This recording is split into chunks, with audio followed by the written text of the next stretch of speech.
She creates life, and yet she's been told how to live it. Told to be soft, but not too soft. Strong, but not intimidating. Smart, but not opinionated. Beautiful, but not too much. Welcome to the impossible checklist of being a woman. She bleeds, births, nurtures, builds empires. But society? It still tries to fit her into a box. And Osho? He walked into that box, set it on fire, and handed women the ashes, saying, "Now, be free." Osho once said, "The woman has been crushed by man, reduced to a thing. But what if the real power of the feminine is not in fighting like a man, but awakening like a goddess?" This is the Book of Woman. And it's not just about women. It's about freedom, love, rebellion, and truth. Stay till the end. Because once you hear this, you'll never see womanhood the same way again. Since the beginning of time, women have been defined, not discovered. By religions, by cultures, by insecure men with loud voices and fragile egos. They wrote scriptures telling her how to be pure. They built systems teaching her how to obey. And they called it love. They called it respect. But Osho calls it what it truly is: conditioning. No woman is born to be a wife, a servant, or a shadow, he says.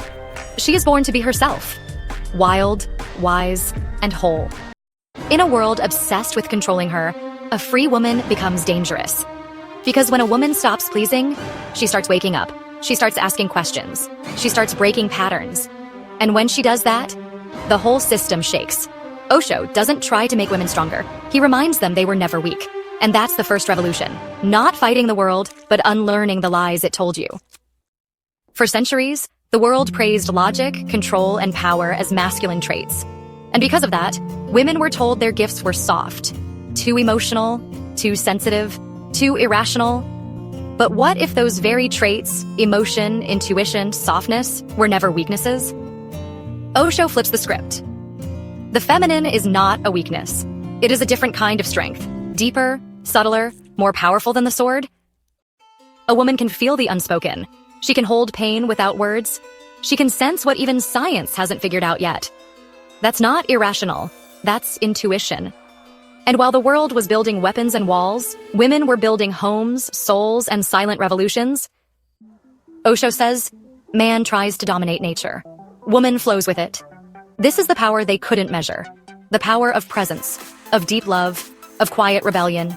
It doesn't scream. It doesn't need to. It simply is. And when a woman reconnects with that, she becomes unstoppable.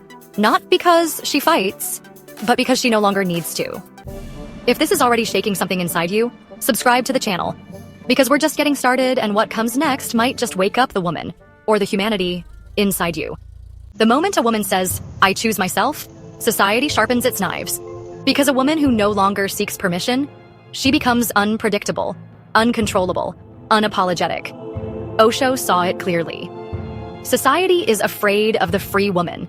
She becomes a danger to all the lies we've built. So what do? They call her too much, too loud, too wild, too bold. Or worse, they call her selfish. But here's the truth. Osho wants you to remember. Self-love is not selfish. Rebellion is not wrong. And silence is not peace. The world doesn't know what to do with a woman who stops playing small. So it tries to shrink her through shame, guilt, and labels. But every time a woman says no to who she was told to be, she says yes to who she truly is. And in that yes, there's fire. There's truth. There's the beginning of real freedom. Osho doesn't sugarcoat it. Love has become a form of slavery. Marriage, he says, often kills love. Why? Because we replace connection with contract. We turn love into duty, and sex into shame. But true love, the feminine kind, is wild, messy, deep. It's not a transaction. It's a surrender. And women, because they feel more, are naturally closer to love. But they've been told to suppress it, to not catch feelings, to not be needy, to just be chill. The woman is more emotional, not because she is weak, but because she is more alive. Imagine a world where that wasn't punished, but celebrated. We've been taught that love is sacrifice, that a good woman gives endlessly even if it empties her. Smile through the pain, hold the family together, lose yourself, and call it devotion. But Osho says otherwise. Unless love makes you more free, more alive, more yourself, it's not love. It's a cage. A conscious woman doesn't love to complete herself. She is already whole, a woman who truly loves herself. will never stay in a place where her soul is dying. Osho teaches, when a woman awakens, her love stops being a performance and starts becoming a revolution. One of the greatest lies ever sold to women, that their body is something to hide, to shame, to fear, from Eve biting the apple, to rules written in temples and textbooks. A woman's sensuality has been treated like a curse. But Osho? He didn't whisper around the topic. He lit it up like a torch. A woman's body is not sin. It is sacred. Through it, life flows. Through it, love dances. Through it, the divine expresses itself.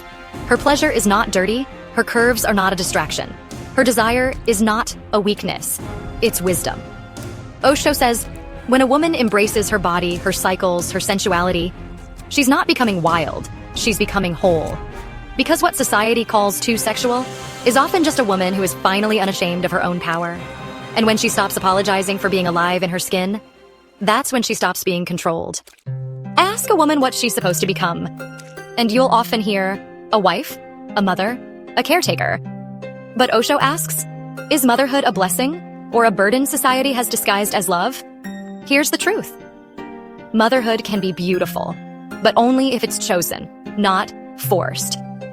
Because when a woman is pressured into becoming a mother, she doesn't give birth to life. She gives birth to resentment, exhaustion, and loss of self. The world says, a good mother sacrifices everything.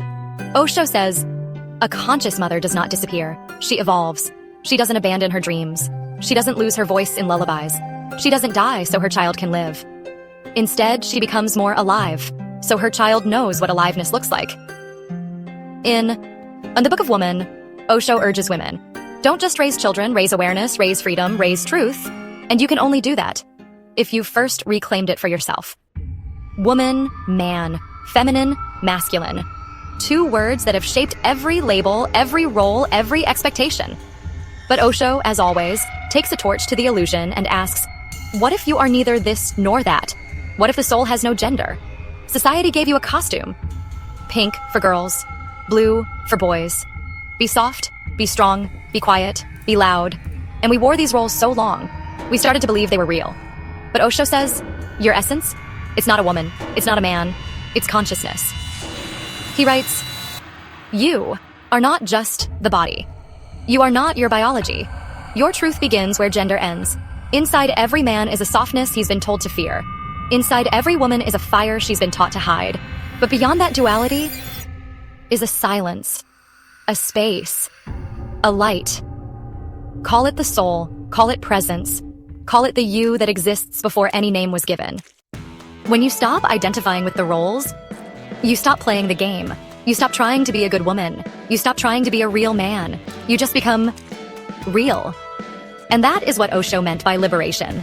Not becoming more of your gender, but going beyond it. Because truth doesn't come wrapped in pink or blue. Truth wears no mask. Truth simply is. This is not just a book about women.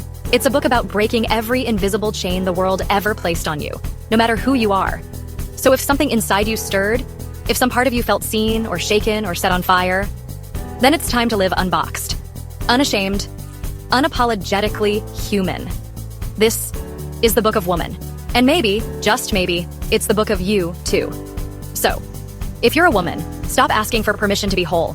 If you're a man, stop fearing the feminine within you. And if you're human, let the wisdom of both melt your walls. Osho's Book of Woman isn't just about women. It's about awakening the soul buried under society's labels. The woman is the womb not only of the body, but of the divine. If this message stirred something in you, don't keep it to yourself. Like, share, and subscribe. We're building a space for truth, one soul at a time. Until next time, feel deeply, live wildly, awaken fully.